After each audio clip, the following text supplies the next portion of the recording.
Telangana assembly సమావేశాలు షాలైనయోల్లా first రోజు governor sir రెండు సభల సభ్యులను కూసోబెట్టుకొని ప్రసంగం చేసిండు.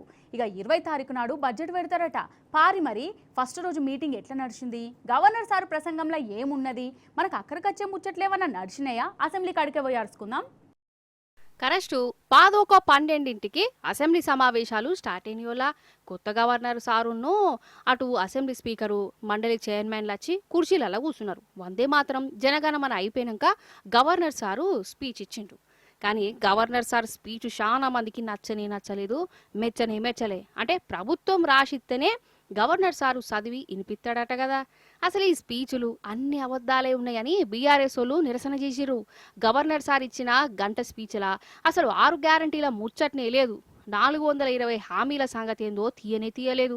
మన ఆడోళ్లకు ఇతనన్న 2.5 జికరే రాలే. రైతులు, నిరుద్యోగులు, వికలాంగుల గురించి మాట్లాడలే. కానీ కేసీఆర్ సార్ ఇచ్చిన ఉద్యోగాలను మేమే ఇచ్చినాం, మా ప్రభుత్వం వచ్చినాక 60,000 నౌకర్లు వచ్చినాయని చెప్పుకుంటూ వేరు. तेलंगाना वैश्विक निवेश के लिए पसंदीदा केंद्र बना हुआ है. विश्व आर्थिक मंच और अन्य देशों में गए हमारे प्रतिनिधिमंडल ने निवेश हासिल किया है, जिससे रोजगार के महत्वपूर्ण अवसर पैदा होंगे. हमारा आईटी निर्यात 3.13 लाख करोड़ रुपए तक पहुंच गया है, जो 9.39 लाख से अधिक नौकरियों को आधार प्रदान कर रहा है. ఇక కాంగ్రెస్ ప్రభుత్వం 2.5 ఏళ్ల సంది రాష్ట్రాన్ని ఆగం చేసిందని బీఆర్ఎస్ ఎమ్మెల్యేలు, ఎమ్మెల్సీలు అసెంబ్లీకి నల్ల బ్యాడ్జీలు కట్టుకొని వచ్చారు. ఇక గవర్నర్ గిట్లా స్పీచ్ ఇస్తుంటే అన్ని అబద్ధాలే చెప్తురని నిలబడి నిరసన చేశారు. దేవాలయం అసంటి అసెంబ్లీలో గవర్నర్ సారుతోని ఈ సర్కారు అబద్ధాలు చెప్పించిందని గరమయ్యారు. దాదాపు 37 పేజీల ప్రసంగం పూర్తిగా డొల్ల ప్రసంగం అని చెప్పి బీఆర్ఎస్ పార్టీ భావిస్తూ ఉన్నది. ఈ ప్రభుత్వం గవర్నర్ గారితో మొత్తం అబద్ధాలతో నిండినటువంటి ప్రసంగాన్ని ఇవాళ తెలంగాణ ప్రజలకు చెప్పించడం జరిగింది. ఈ మొత్తం ప్రసంగంలో ఎక్కడ కూడా స్కీముల గురించి ఎక్కడ కూడా లేదు.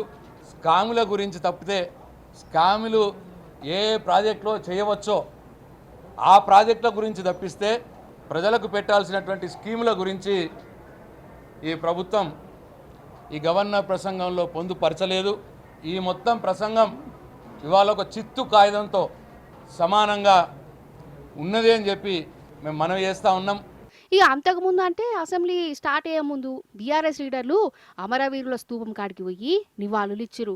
జనాలకు చెప్పిన 6 గ్యారంటీలు కాంగ్రెస్ ఇప్పటికన్నా అమలు చేయాలని డిమాండ్ చేసిరు.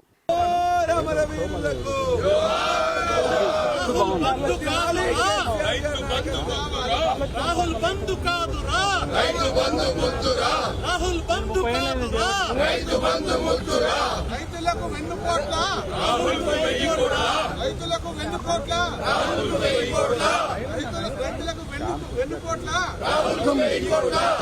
ఈడ ఇంకోటి చెప్పాలోలా బీఆర్ఎస్ గుర్తుతోని గెలిచినాక పార్టీ మారిన 10 మంది ఎమ్మెల్యేలు శుద్ధ పూసలు. వాళ్ళు పార్టీ మారలే, బీఆర్ఎస్లోనే ఉన్నారని మొన్నటికి మొన్న స్పీకర్ సార్ తీర్పు చెప్పే కదా. మరి వాళ్ళు బీఆర్ఎస్లోనే ఉంటే అసెంబ్లీలో ప్రతిపక్షం దిక్కు కూసోవాలే కదా. కానీ వాళ్ళు అధికార పక్షం దిక్కు కూర్చున్నారు. మాకెళ్ళి కూర్చున్నారని బీఆర్ఎస్ చెప్పినా వాళ్ళిన్లే, కాంగ్రెస్ వాళ్ళ దిక్కే కూర్చున్నారు. ఓ దిక్కేమో స్పీకర్ సార్ వీళ్ళందరూ బీఆర్ఎస్లోనే ఉన్నారని అంటారు. మరి గవర్నర్ సార్ స్పీకర్ సార్ ముంగట చెయ్యి పాటోల దిక్కు కూర్చున్నారంటే ఈడ ఎవరిని మోసం చేస్తున్నారన్నట్టు. ఎవరు కళ్ళు మూతుండాలై ఉండాలే, జనాలకు గాయంత అర్థం కాదు అనుకుంటారా. ఇగో ఫస్ట్ రోజు అసెంబ్లీ మీటింగ్లు గిట్ల నడిచినాయి వల్ల ఈ నెల 31 తారీఖు దాకా ఈ మీటింగ్లు నడపాలని అందరూ కలిసి నిర్ణయం తీసుకున్నారు.